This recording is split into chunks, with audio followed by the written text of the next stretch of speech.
Good day. It's October the 11th. A little bit windy. I'm trying out now with the earbuds. I ended up putting them in my pants pocket, and then I put the pants in the washer, so they were washed out. I had to take them out, dry them out, and only the left one I think is working. But with the wind as well, we're going to see how well this works with regard to sound. So after some more meditating, I have decided that what is ubiquitous with the commercial food system is herbicides. Anything you buy in the grocery store, anything that went through the regular, what they call the conventional food system, will have herbicides in it. I'm going to make a couple other videos explaining that, but right now I have to completely avoid the store.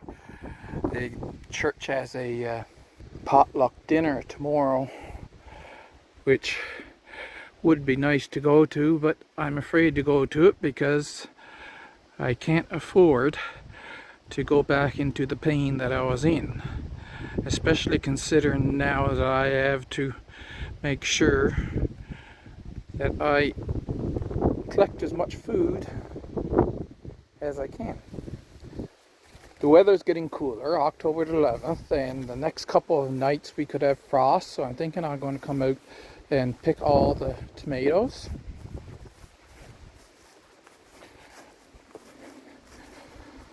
I was out here earlier and picked the ripe ones, so we'll get those picked today. Now the grapes, there's grapes, so many grapes throughout this bush. Just look at that. So I'm feeling good, so I'll get them, and I like to freeze them and just eat them like little frozen orbs.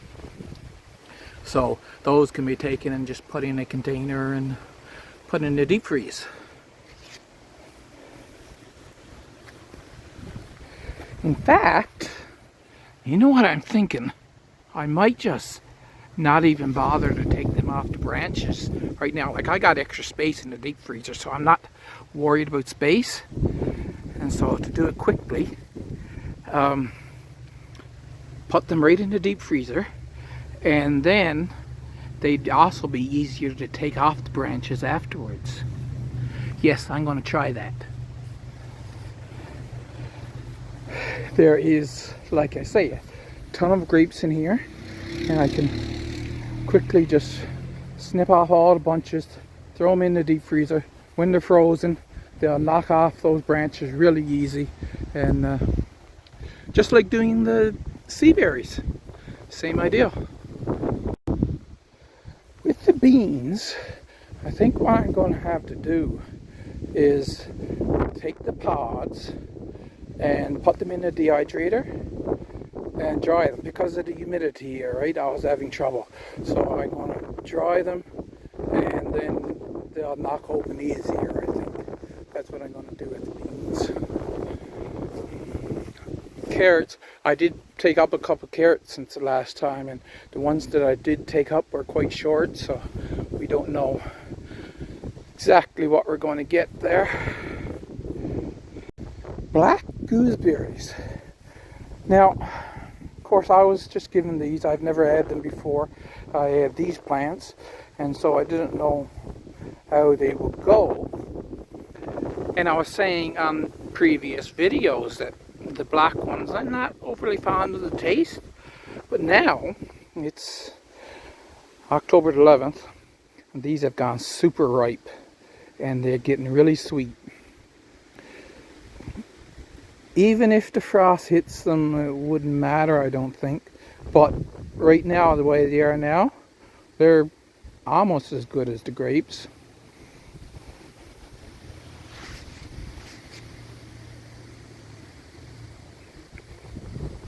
So I know for future now to just leave them on the plant and wait until they get really sweet.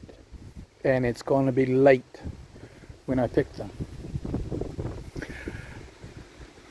The black currants, I'll try that with the black currants as well, because I might get the same thing. Red currants, they're delicious right away as soon as they get ripe, but the black ones, they need quite a bit of sweetening up. The idea I've got, because previously the way I tried to preserve apples, I wasn't happy with the result. What I thought about doing now is taking them in slices and in layers with wax paper between each layer.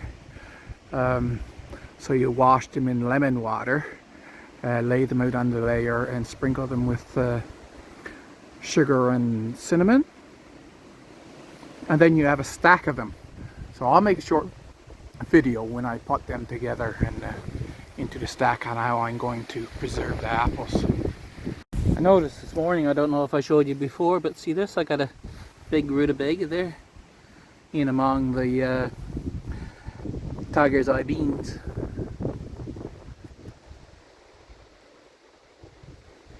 I picked the two pumpkins that was here this morning, and they're just the right size. I'm going to cut the top off them and stuff them and roast them one at a time, and it should be a nice sized good meal, each stuffed pumpkin. You see, there's the other rutabaga. They didn't do anything whatsoever.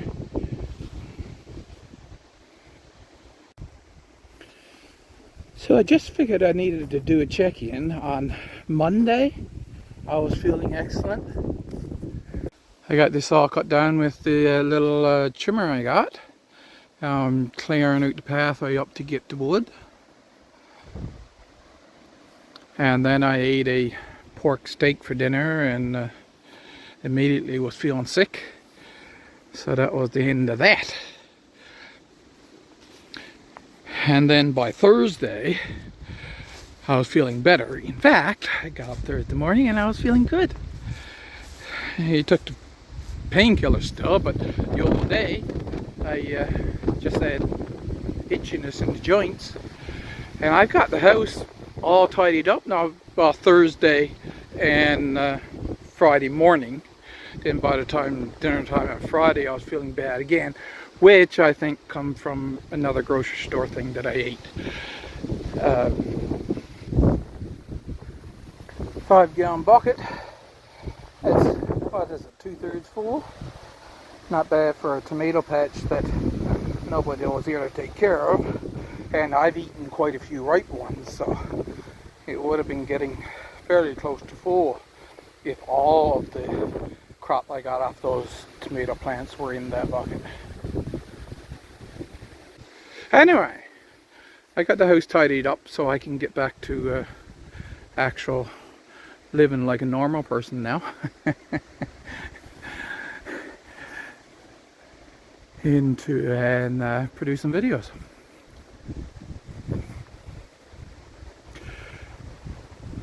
It's looking beautiful out today. A little windy, like I say, and you can probably hear it.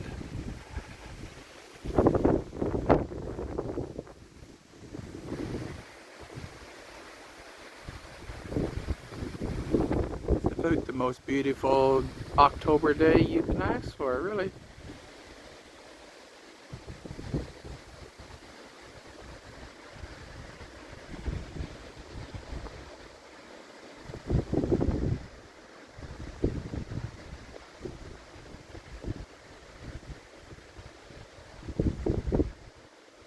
I shall see you in the next video. Thanks for watching.